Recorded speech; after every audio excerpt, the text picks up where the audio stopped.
Idealvoyance.fr, coaching de vie spirituelle par téléphone, chat et email présente. Sud Radio, à votre écoute, 16h-17h, Alexandre Delovanne.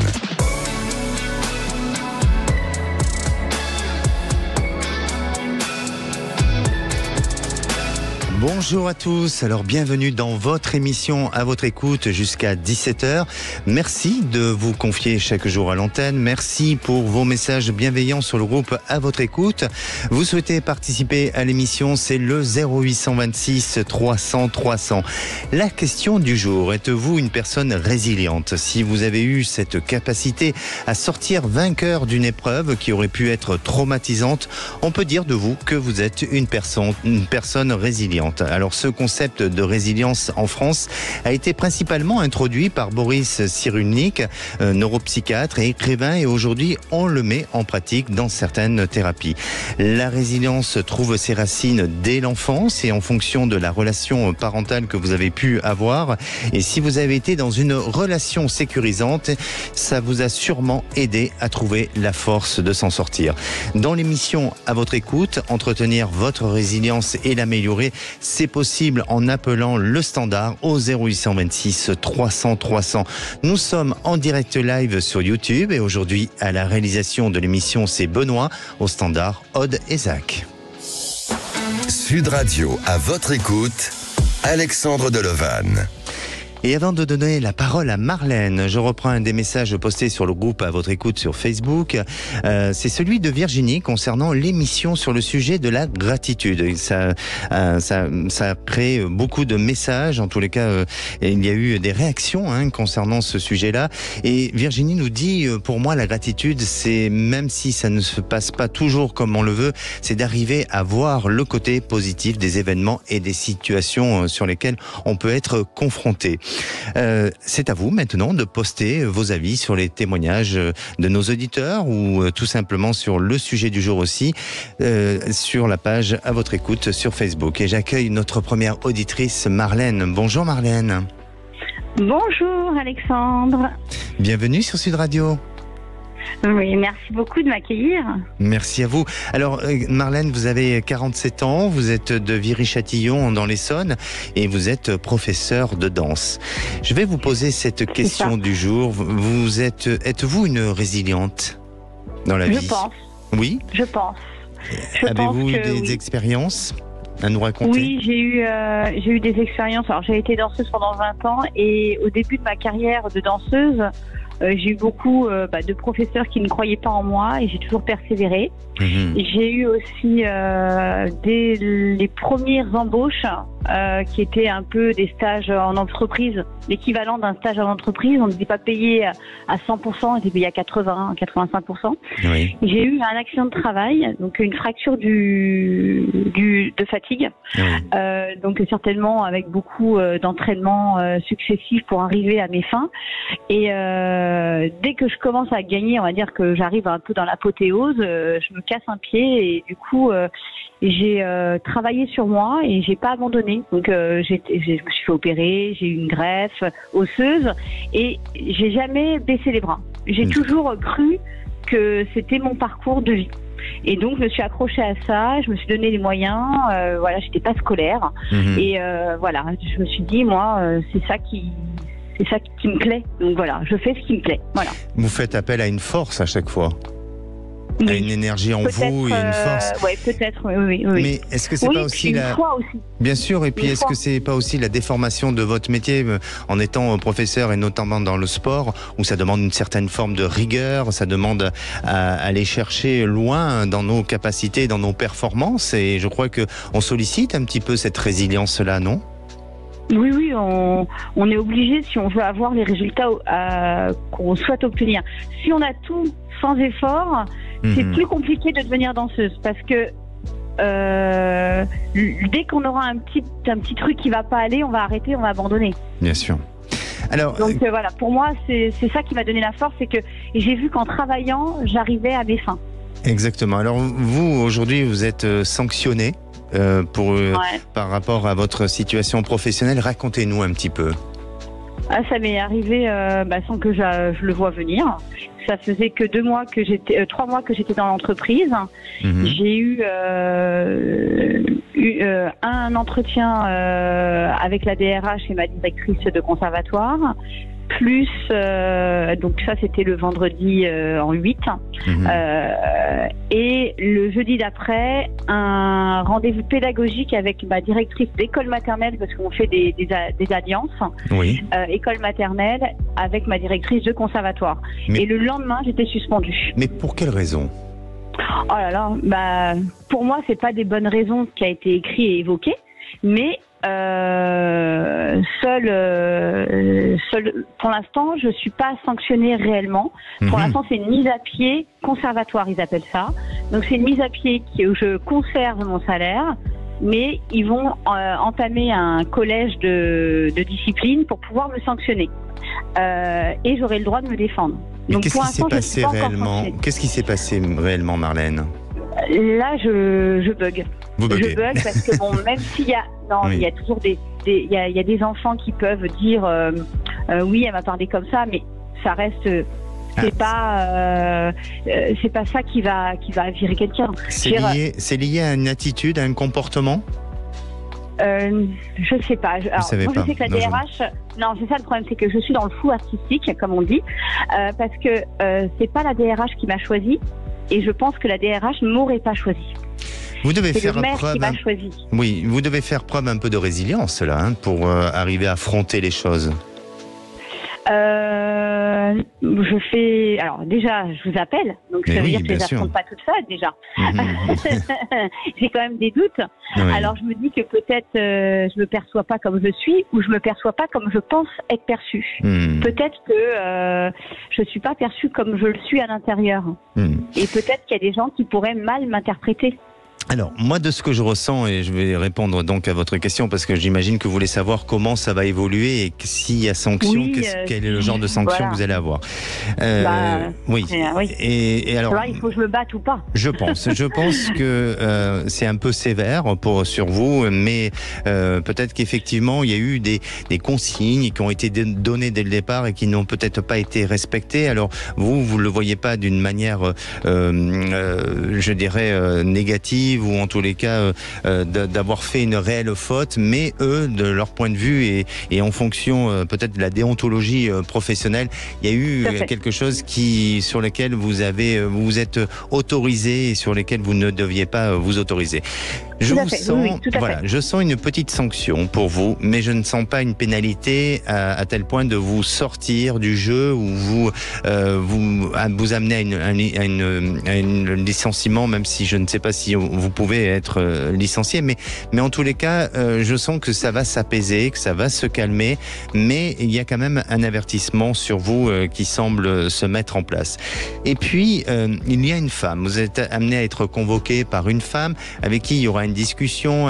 J'ai l'impression que ça passe comme sous une forme de commission, et à partir de là, vous verrez que les choses seront un peu plus rassurantes, un peu plus apaisées, et vous permettre de revenir à un bon équilibre. Après, il y a une force contre vous, il y a une petite opposition contre vous qui est peut-être liée avec des personnes avec qui vous travaillez, et là vous devez être vigilante et surtout prenez peut-être comme conseil d'être pas sur vos gardes, mais d'être prudente avec qui vous échangez, avec qui vous travaillez pour justement vous préserver de l'avenir et ne pas vous retrouver à nouveau dans une situation comme ça. D'accord ? D'accord. Dans quel temps imparti j'aurai ce petit rendez-vous? Pour moi, ça se règle ce mois-ci et ça va être très rapide. J'ai l'impression que sous 15 jours, vous avez une réponse, vous avez quelque chose qui se décide. N'hésitez pas à nous tenir au courant, Marlène. Oui, avec plaisir. Et puis, si vous voulez poster un commentaire sur le groupe À votre écoute, n'hésitez pas à le faire. D'accord ? Merci. Prenez soin de vous, Marlène. Merci. Au revoir, Alexandre. Et c'est le moment du grand jeu. Le grand sapin de Noël Sud Radio, c'est maintenant. Alors c'est le moment pour vous d'ouvrir votre cadeau de Noël en direct sur Sud Radio. Vous gagnerez quoi aujourd'hui? Alors peut-être votre séance photo professionnelle en famille avec la shootingbox.com, peut-être un coffret des célèbres couteaux de table des ateliers français Perceval, ou encore de nombreux autres cadeaux qui vous attendent au pied du grand sapin de Noël de Sud Radio. Alors pour gagner, c'est tout simple. Appelez-nous au 0826 300 300. Et aujourd'hui, nous sommes le 6 décembre, le jour de la Saint-Nicolas. Alors, si vous êtes le 6e appel, c'est gagné. C'est le 0826 300 300. Bonne chance. Et en attendant, le futur ou la future gagnante, appelez le standard pour passer aussi à l'antenne de Sud Radio. Et on se retrouve dans quelques instants avec Antoine pour un retour de témoignage. Sud Radio, à votre écoute, 16h-17h, Alexandre Delevanne. Et de retour sur Sud Radio, merci d'être à l'écoute de cette émission au programme de l'émission La Résilience. Alors vous souhaitez témoigner sur le sujet et poser des questions concernant votre devenir, je suis à votre écoute au 0826 300 300. Et si vous souhaitez réagir au témoignage de nos auditeurs, faites-le en postant vos commentaires sur le groupe À votre écoute sur Facebook. Allez, passons à la minute du saviez-vous. Le saviez-vous, les personnes hautement résilientes parviennent plus facilement à rester optimistes et résolue dans telle situation. La résilience n'est pas un trait de caractère inné, elle peut être développée, favorisée et renforcée par chacun de nous. Allez, à présent, si on écoutait Antoine. Bonjour Antoine. Bonjour Alexandre. Bienvenue sur Sud Radio. Merci de me recevoir. C'est la deuxième fois que je passe chez vous. Exactement. Antoine, vous nous appelez pour un retour de témoignage. Alors, vous avez 45 ans, vous travaillez dans le matériel, dans le secteur ou matériel médical, c'est bien ça, et près de Bordeaux, hein? C'est ça. D'accord. Je vais vous poser quand même cette question du jour, Antoine. Est-ce que vous êtes plutôt une personne résiliente? Je pense, oui, je crois. Je crois que j'ai une certaine capacité à rebondir suite à des traumatismes ou voilà, à positiver les choses et à trouver l'énergie pour rebondir face à des situations désagréables. Je pense que j'ai cette capacité. Là, je ne sais pas si je l'aurai. Par rapport à votre questionnement d'aujourd'hui? Oh, tout à fait. Parce que là, j'ai subi un choc, donc là, je sais pas. Voilà. Bon, on va voir de ce que ça donne, mais en tous les cas, jusqu'à présent, dans vos événements de vie, de tout ce que vous avez pu entreprendre, vous avez su rebondir et à nouveau faire face à tout obstacle. Oui, je me définis comme quelqu'un de plutôt positif dans la vie et voilà, je suis quand même un fonceur, donc voilà, je pense que j'ai une capacité à rebondir. Après, des fois, il faut plus de temps en fonction du choc qu'on a, mais je pense que j'ai cette capacité. Voilà. Alors, vous là, actuellement, vous êtes dans une situation difficile, notamment sur le plan sentimental et affectif. Oui. Racontez-nous un petit peu. Donc du coup, pour remettre dans le contexte, je vous avais appelé il y a 1 an et demi, puisque je vivais dans un schéma très très atypique. J'étais avec la mère de mes 2 filles, on était ensemble, mais on vivait chacun chez soi. Ça fait 3 ans maintenant.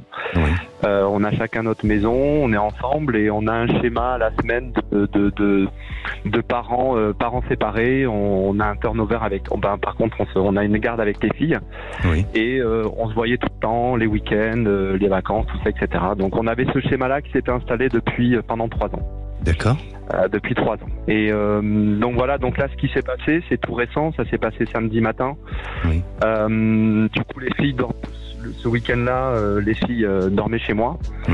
Et le samedi matin, j'amène ma fille à un entraînement de sport et elle avait oublié quelque chose à la maison de sa mère.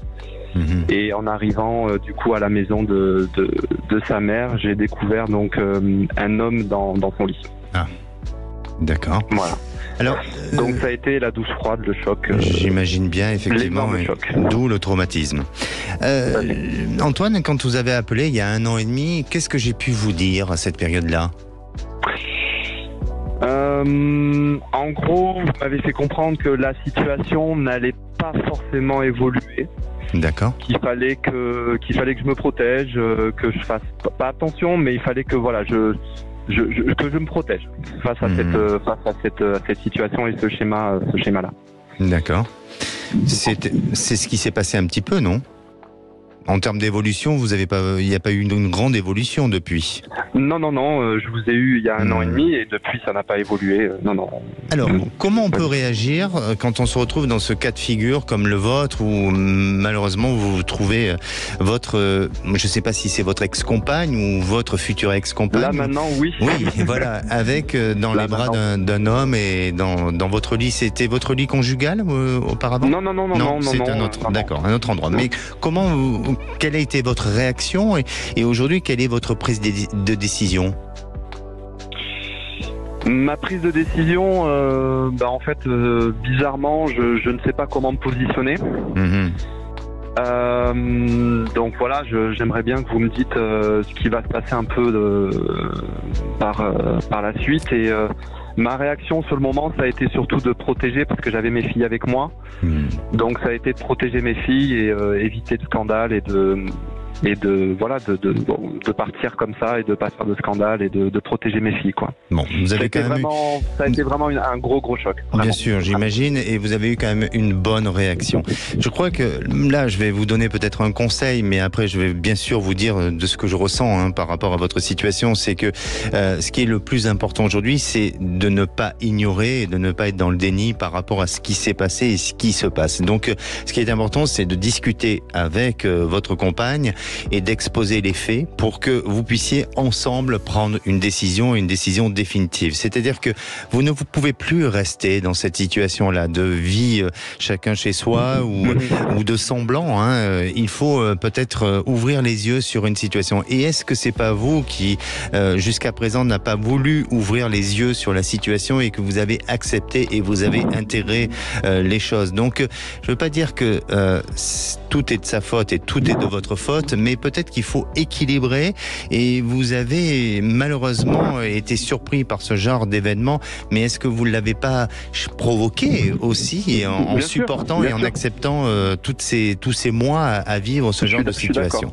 Ensuite, de ce que je perçois et de ce que je ressens, et je voudrais pas vous faire du mal, Antoine, mais il faut accepter le changement. Il faut intégrer que votre couple aujourd'hui est en véritable difficulté et que votre compagne a besoin de vivre autre chose. Alors, c'est elle qui vous le dira, et bien entendu, je parle pas en son nom, mais pour moi, de ce que je perçois et de ce que je ressens, c'est que vous êtes à la croisée des chemins et vous êtes dans ce changement de vie et il faut l'intégrer. Il faut penser à vous, à vos enfants et à ce renouveau qui va vous apporter un nouveau bonheur et peut-être resserrer les liens avec votre compagne, mais autrement et différemment. Transformer cet amour en complicité et en amitié plus que dans l'exigence et dans la volonté d'appartenir à l'autre.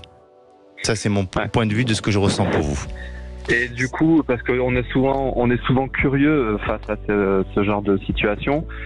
C'était quelqu'un qu'elle voyait depuis longtemps. C'est quelqu'un qu'elle va voir encore. Alors, je vais vous dire. Alors là, je vais être très sincère avec vous. Je ne vous le dirai pas. Pour une simple bonne raison, pour une question d'éthique, de sincérité, d'honnêteté. C'est à elle à vous le dire. Par contre, vous le voyez bien et vous l'avez vu de vos propres yeux. Elle a une histoire et évidemment, je pense pas que cette histoire, elle soit complètement récente ou elle est liée à quelques jours. Mais ça, je vous laisse le soin de lui poser la question et qu'elle vous réponde elle-même. D'accord ? D'accord. Ouais, merci. Okay, prenez soin de vous, Antoine, et revenez vers nous. Merci. Allez, si vous aussi vous posez des questions sur votre devenir et vous souhaitez témoigner à l'antenne, c'est le 0826 300 300. Ne bougez pas, on revient dans un instant avec le gagnant du jeu du Grand Sapin de Noël de Sud Radio et Jessica aussi pour sa reconversion professionnelle. Restez à l'écoute de Sud Radio. Sud Radio, à votre écoute, 16h-17h, Alexandre Delevanne. Et de retour sur Sud Radio, il est bientôt 16h30, alors vous pouvez aussi nous suivre en direct live sur YouTube. Et c'est le moment du Grand Sapin de Noël sur Sud Radio. Alors, c'est le moment d'accueillir notre gagnante du Grand Sapin de Noël en direct de Sud Radio. Bonjour Maïté. Bonjour Alexandre. Maïté, j'ai vraiment ce plaisir à vous annoncer que vous êtes aujourd'hui la gagnante du jeu du Grand Sapin de Noël. Vous nous appelez d'où, Maïté ? Je vous appelle des Pyrénées-Atlantiques, de Cambo-les-Bains. Bon, très bien. Vous savez ce que vous avez gagné ? Absolument pas, non. Bon, déjà, vous savez que vous avez été la 6e personne à appeler. Ça a été le chiffre 6. Voilà, et derrière ce chiffre 6, eh bien, vous avez gagné une montre intelligente. C'est une smartwatch. Vous êtes heureuse ? Ah oui, ravie. Et mes enfants vous remercient aussi. Mais, super. Alors vous savez que cette montre, en plus de son élégance, vous pourrez rester en contact avec les vôtres, analyser vos performances en running ou encore lire vos SMS en mobilité. Cette montre connectée vous est offerte par Sud Radio et la Confédération des buralistes. Félicitations Maïté. Merci beaucoup et merci Sud Radio, merci Alexandre, merci beaucoup. Merci, restez fidèles à Sud Radio. Et le grand sapin. Merci, à très bientôt. Et le Grand Sapin de Noël continue sur Sud Radio jusqu'au 25 décembre. Restez connectés sur Sud Radio toute la journée et doublez vos chances en vous connectant sur nos réseaux sociaux et sur sudradio.fr. Et si à présent vous voulez témoigner ou réagir dans l'émission de demain, c'est un autre sujet. Le sujet sera sur la communication avec l'au-delà. Un seul numéro, c'est le 0826 300 300. À présent, je vais vous donner des conseils sur le sujet du jour, notamment sur la résilience, comment la renforcer. Alors, dans un premier temps, il faut tenir un journal du succès, accepter les aspects négatifs de la situation actuelle, rester concentré sur les réussites quotidiennes et les estimer. Accepter aussi le changement comme un aspect de la vie, sans le craindre et essayer d'en discerner les opportunités.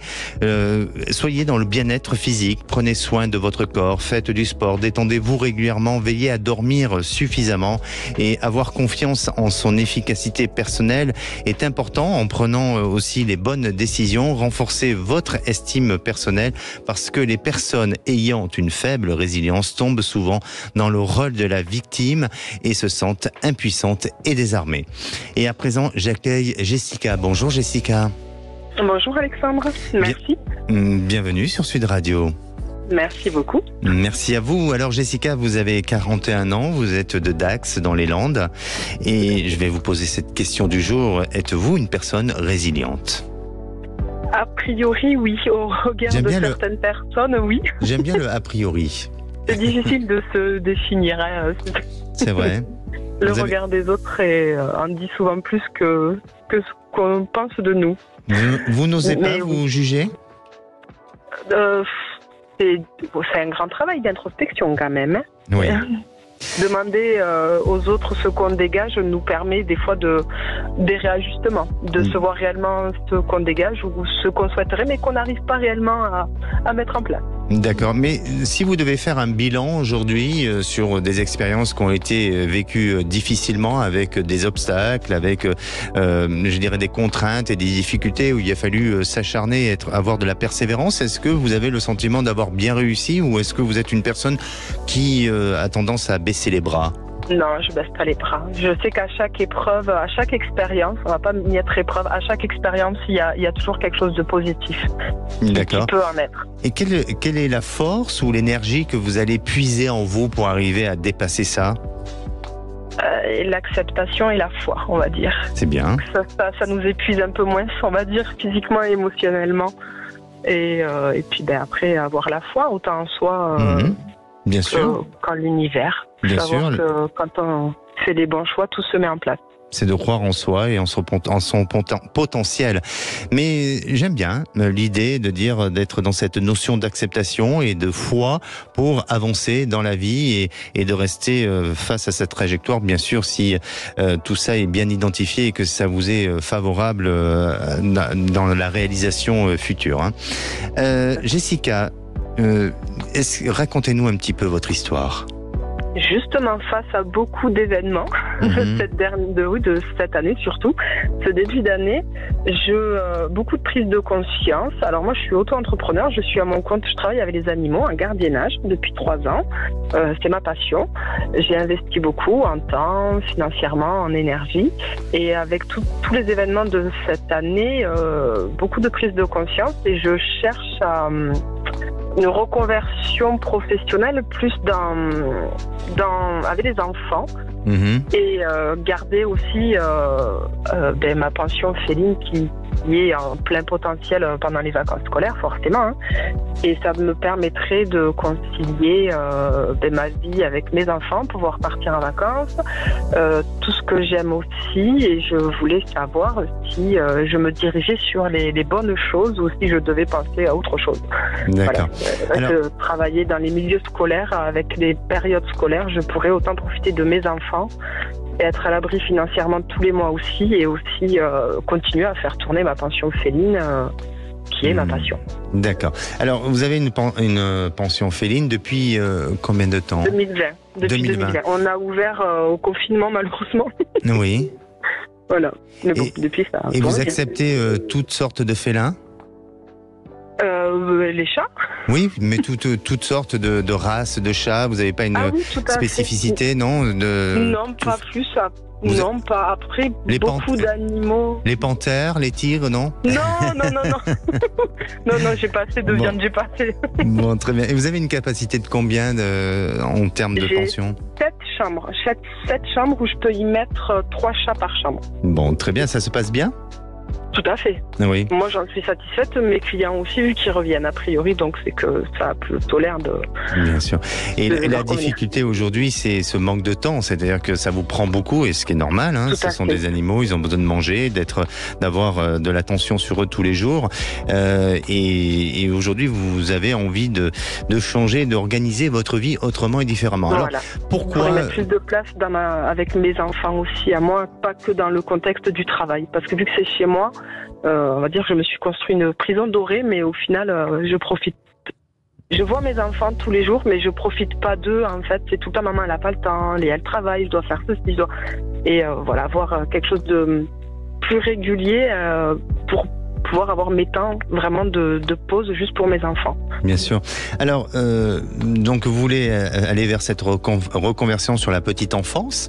Est-ce que vous avez envie d'enrichir vos compétences sur d'autres formations ou des choses complémentaires au niveau de la petite enfance, ou est-ce que vous voulez aller sur quelque chose on va dire, de classique? Après, assez classique, tout ce qui est dans périscolaire. En fait, j'ai eu ma commune il y a quelques mois de ça chercher, on est dans un petit village, quelqu'un qui travaille du matin jusqu'au soir, qui fait la garderie, les ménages, la cantine, et qui s'occupe des enfants, agent de nous, ce qu'on appelle un peu les nounous de la commune. Et c'est vrai que de voir cette opportunité-là, après il y a eu un changement de projet, donc ça ne s'est pas fait, mais je me suis dit, tiens, ça pourrait être l'idéal pour moi. Bien sûr. Vous avez postulé ? Tout à fait, et sur une autre commune aussi, et là j'ai vu qu'il y avait encore d'autres offres, et agents périscolaires ils appellent ça, donc il n'y a pas de qualification spécifique. Oui. Alors, moi, je vous posais ces questions-là parce que je sens que début janvier, vous allez avoir une réponse assez favorable. Il y a quelque chose qui se présente à vous, ça va être assez rapide, et vous allez même être étonné de ce changement où ça vous surprend, dans le sens où vous n'avez pas eu ce temps nécessaire de vous réadapter, de vous réajuster. Donc, attendez-vous à une période de stress positive, hein, parce que justement, il y a de nouvelles choses qui se mettent en place, il y a une demande par rapport à votre activité dans tout ce qui est la pension féline, et donc les choses vont d'un coup s'accentuer, tout se mettre en place, avancer, tout ça. Après, je sens aussi que vous allez vouloir entamer, ou en tous les cas aller vers des notions de formation pour compléter ou pour apporter quelque chose en plus que tout simplement de la garderie ou autre chose. C'est pas péjoratif, pas du tout. Hein. Sur la pension, l'aspect pension féline ? Non, concernant les enfants. Concernant les enfants. C'est ce que j'ai mis en avant sur ma candidature. J'ai pris connaissance de la communication non violente. D'accord. Et j'en suis... je suis dans mes débuts. C'est long déjà reprendre soi-même, à reprendre des belles habitudes. Et c'est, bon, je le fais en autonomie de mon côté, mais j'aime réellement, et je sais que les enfants sont de grands enseignants et ça, c'est ce que je mets en place. Donc ça pourrait correspondre. Et ça correspond totalement, je pense, parce que je vous sens justement vous enrichir d'une autre formation et d'avance, enfin en tous les cas de donner une palette différente et d'apporter un plus par rapport à tout ce qu'on pourrait donner en termes de pédagogie au niveau des enfants. Donc ça se met en place et c'est pour ça. Ensemble, voilà, alors. Exactement. Vous voulez dire vous et moi, grandir tous les deux? Nous, avec les enfants. De toute façon, nous sommes tous unis, mais oui, autant les enfants que... Oui, c'est vraiment... Et vous voyez si c'est un temps plein ou si c'est... il y a eu plusieurs postes, temps plein, mi-temps. Alors, pour moi, pour l'instant, je dirais que c'est plus du remplacement, mais à l'avenir, ça vous amène à avoir un temps plein, oui, bien sûr. D'accord. Bon. N'hésitez pas à nous tenir au courant et surtout au niveau de l'échéance, c'est assez proche parce que je vois un changement déjà début janvier. Donc rappelez-nous pour nous tenir au courant de la suite. D'accord. Eh bien, parfait. Merci beaucoup. Et merci avec Jessica. Je vous donnerai des nouvelles. Passez de belles fêtes. Journée. Merci. Pareillement, Alexandre. Au revoir. Sud Radio, à votre écoute, Alexandre Delovan. Et la parole est à Catherine. Bonjour Catherine. Bonjour Alexandre, merci de me recevoir sur votre antenne. Merci, bienvenue sur Sud Radio. Alors Catherine, vous avez 62 ans et je vais vous poser quand même cette petite question. Est-ce que pour vous, vous sentez être une personne résiliente ou pas? Alors, je pense que oui, mais moi je définirais ça plutôt comme une combattante, mais... je sais qu'il y a une différence entre combattante et résiliente. Exact. Combattante dans le sens où il m'est arrivé évidemment tout au long de ma vie d'avoir des soucis plus ou moins importants, notamment de santé. J'ai eu un problème de santé assez grave et je m'en suis sortie grâce à ma famille, grâce à mon mari surtout. Oui. Mais j'ai réussi à mettre de côté cette maladie qui est toujours plus ou moins au-dessus de notre tête et qui risque de revenir, mais j'ai réussi à complètement l'oublier. Et puis évidemment j'ai eu d'autres problèmes aussi au niveau de mon travail et j'ai toujours réussi à m'en sortir. Je suis quelqu'un qui me bat voilà, dans la vie. Alors là vous nous appelez pour votre fille Catherine, c'est ça, hein? Oui, je m'inquiète beaucoup pour ma fille. Ma fille aînée, donc, qui est en pleine séparation avec son conjoint. La situation est très compliquée, a été très compliquée parce que son conjoint a décidé de la rupture 15 jours avant la naissance de leur deuxième enfant. Elle a quel âge, votre fille? Elle a 40 ans. Elle a 40 ans. Son conjoint est dans les mêmes âges aussi? Oui, il a 2 ans de moins. Oui, bon, il est dans les mêmes âges. Il a décidé de cette rupture pour quelle raison? Alors, bon, ils ont 2 enfants, une petite fille qui a 3 ans et demi et une deuxième qui vient d'arriver, qui a donc que 3 mois. La deuxième n'était pas désirée par le papa. Ça, c'est clair, il n'en voulait pas, il trouvait que c'était trop compliqué, que déjà ils avaient du mal à s'entendre sur l'éducation de la première, enfin bon, voilà. Bon, ils sont partis en week-end à Rome, ville romantique, et voilà, elle est revenue, elle attendait un bébé. Donc, à l'aube de ses 40 ans, elle était très heureuse, puisque depuis le début, son projet de vie, c'était d'avoir plusieurs enfants. D'ailleurs, il était d'accord au début. Et là, la grossesse, il ne s'est pas du tout investi dans la grossesse. Il n'allait pas au rendez-vous, aux échographies, etc. Je l'ai beaucoup accompagné. Ça a créé des tensions encore supplémentaires parce que ma fille lui en voulait de ne pas du tout s'intéresser à cet enfant. Et là, 15 jours avant d'accoucher, elle a décidé de le traîner, on va dire, plus ou moins de force, voir un thérapeute de couple. Et écoutez, c'était pas une bonne idée parce que bon, la thérapeute évidemment leur a dit qu'elle ne pouvait rien faire pour eux puisqu'ils n'étaient pas d'accord tous les deux pour essayer de sauver leur couple.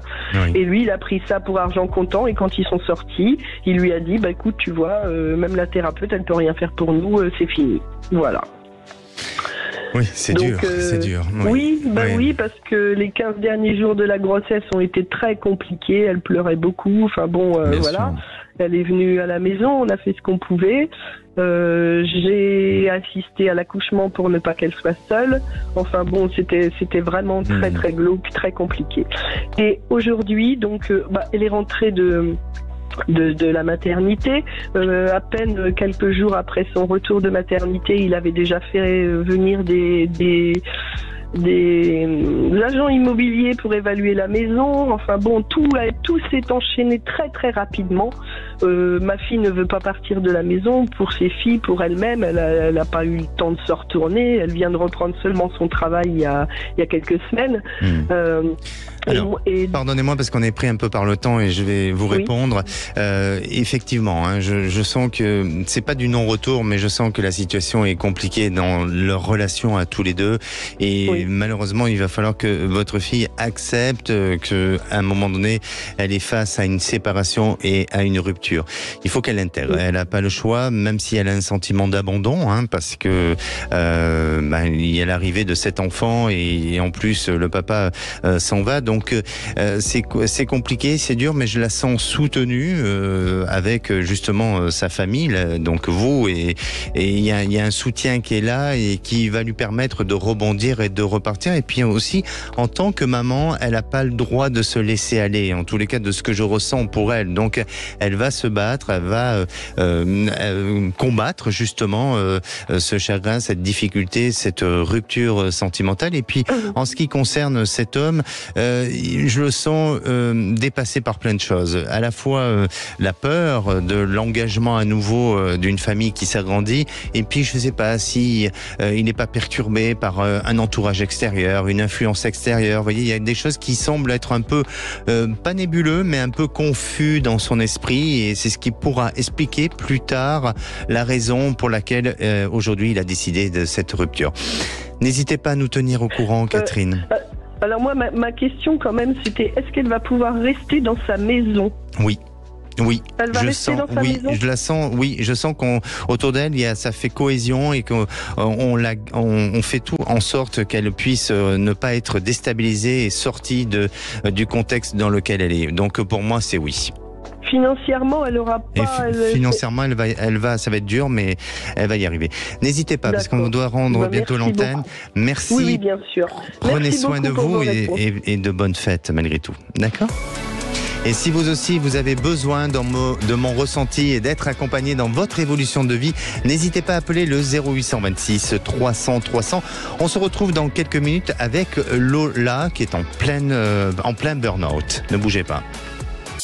Sud Radio, à votre écoute, 16h-17h, Alexandre Delevanne.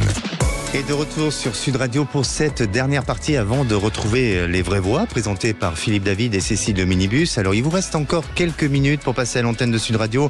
Et avant de retrouver Lola, je reviens sur le groupe de Facebook à votre écoute pour vous donner le dernier message que nous venons de recevoir, celui de Brigitte, concernant le sujet de demain et concernant la communication avec l'au-delà. Elle nous dit « Mes parents et ma grand-mère m'ont dit qu'ils veillaient sur moi et qu'ils ne me voulaient pas encore avec eux. » Bon, c'est déjà un message rassurant pour vous, Brigitte. J'ai celui aussi de Bénédicte qui dit oui, j'ai déjà fait l'expérience avec un médium.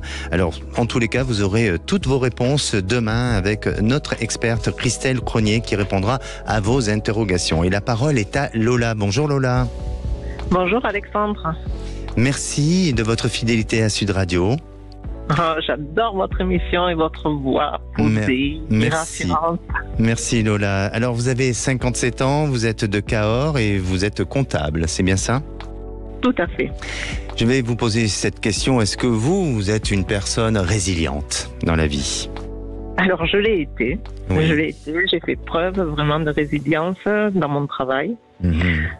Optimiste de nature quand même. Mais voilà, là actuellement, je le suis plus trop. C'est difficile. Vous êtes face à un burn-out, et notamment par rapport à votre situation professionnelle où ça devient compliqué. Expliquez-nous un petit peu comment puis-je vous aider ?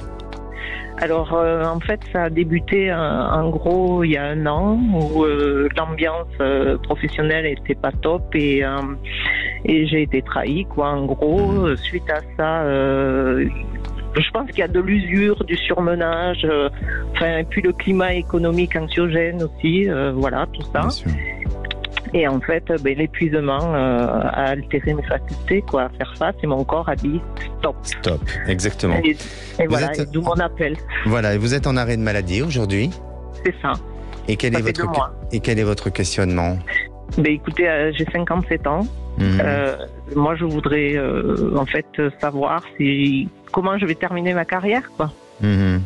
C'est bizarre, mais j'ai pas le sentiment que vous ayez envie de revenir dans cet endroit. Vous avez envie peut-être de faire autre chose, et peut-être que il faut vous faire aider. Alors, je vous pousse pas à aller vers d'autres arrêts de maladie, mais il faut vous faire aider, vous faire entendre. Il faut peut-être vous faire suivre par une thérapie. J'ai passé une thérapie EMDR. D'accord.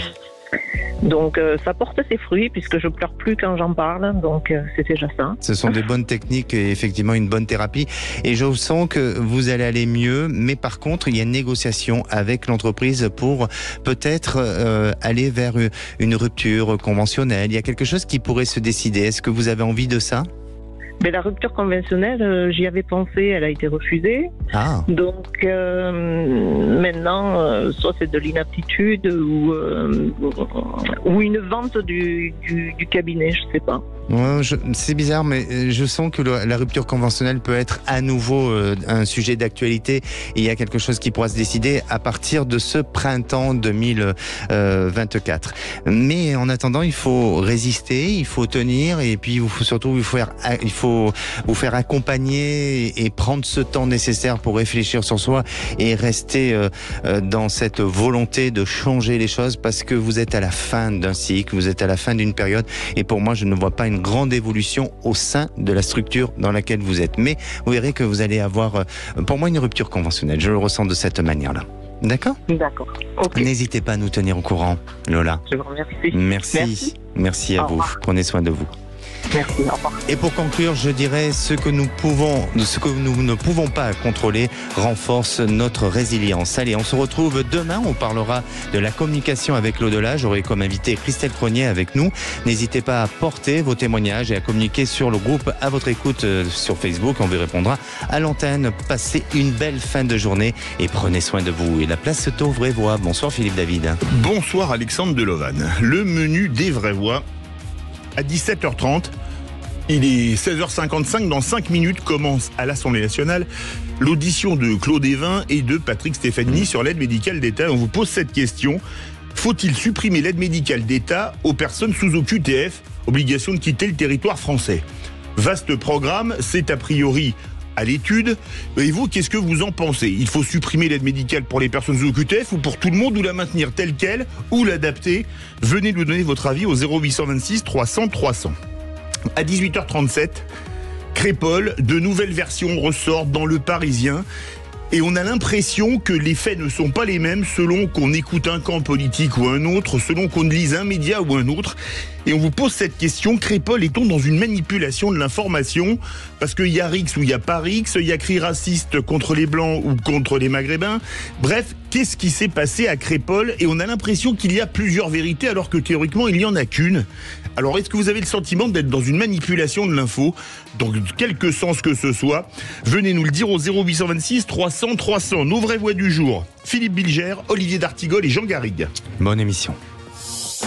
Sud Radio, à votre écoute, 16h-17h, Alexandre Delovan. Avec idéalvoyance.fr, coaching de vie spirituelle par téléphone, chat et email.